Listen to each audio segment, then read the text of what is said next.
संसद की सुरक्षा में बड़ी चूक का मामला सामने आया है। लोकसभा की कार्यवाही के दौरान दो युवक दर्शक दीर्घ से कूद गए। ये दोनों शख्स एक बेंच से दूसरे बेंच पर भागते हुए नजर आए। तभी एक शख्स ने जूते से निकालकर कोई पीले रंग की गैस स्प्रे कर दी। इस दौरान संसद में अफरा तफरी मच गई। सांसद यहाँ से वहाँ भागते नजर आए। हालांकि कुछ सांसदों ने इन्हें पकड़ लिया और सुरक्षा कर्मियों के हवाले कर दिया। सर 13 दिसंबर है आज। हम आज पार्लियामेंट पर अटैक की एनिवर्सरी मना रहे हैं और ऐसे समय में दो विजिटर्स लोकसभा में कूदते हैं, स्मोक फायर करते हैं और पकड़े भी जाते हैं। देखिए 2001 में आज ही के दिन भारत की संसद पे कुछ आतंकवादियों ने हमला किया था और आज 2023 में ठीक उसी दिन हमारे लोकसभा के भीतर एक बहुत बड़ा सिक्योरिटी ब्रीच हुआ है।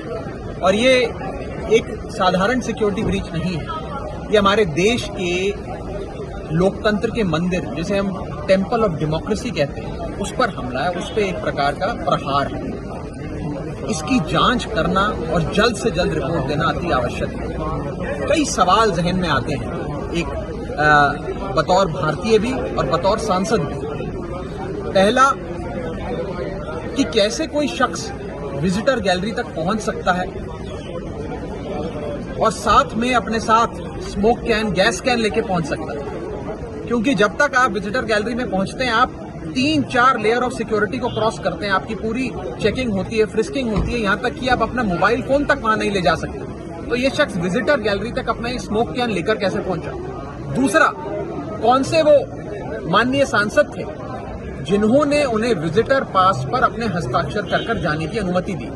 कोई भी शख्स विजिटर गैलरी में नहीं पहुंच सकता जब तक एक सिटिंग मेंबर ऑफ पार्लियामेंट अपने हस्ताक्षर से उनका पास नहीं बनवाते। तो वो कौन से मेंबर ऑफ पार्लियामेंट थे? उन पर क्या कार्रवाई की जाएगी? क्या उन पर पर्चा कराकर उन्हें गिरफ्तार किया जाएगा? उनकी सदस्यता रद्द करी जाएगी? क्या कार्रवाई पार्लियामेंट में होगी? ये देखने का विषय, एक सवाल बड़ा हमारे जहन में खड़ा होता है।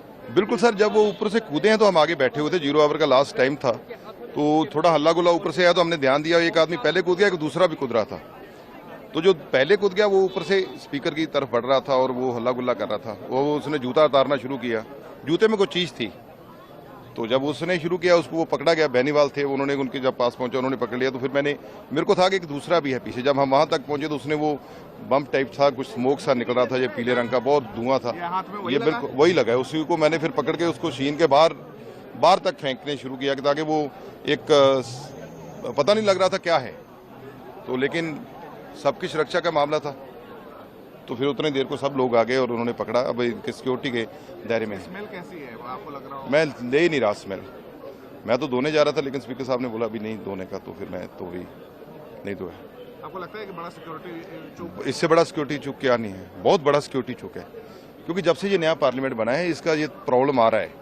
आने जाने का रास्ता एक ही है, कोई भी पार्लियामेंट में जा रहा है, कैंटीन में सब इकट्ठे बैठ रहे हैं। वो थोड़ा सा सेपरेट चाहिए। पुराना पार्लियामेंट था, ये सब चीज़ें अलग अलग थी, तो वहाँ तक कोई पहुँचने को 10 बार सोचता था। लेकिन ये बहुत बड़ी सिक्योरिटी चूक हुई है। कोई स्लोगन भी कर रहे थे, वो नारे भी लगा रहे थे, तानाशाही बंद करो, कोई ऐसे नारे लगा रहे थे। लेकिन बहुत ध्यान नारों की तरफ हमारा गया ही नहीं। हम तो बचाव के चक्कर में भागे के किसी तरीके से इनको पकड़ लिया जाए। ये पता चला किसके गेस्ट थे, किसके एमपी के कोटे से आए थे वो? नहीं, ये कुछ पता नहीं, ये सिक्योरिटी वालों के पास है। एक मिनट दिखा दीजिए।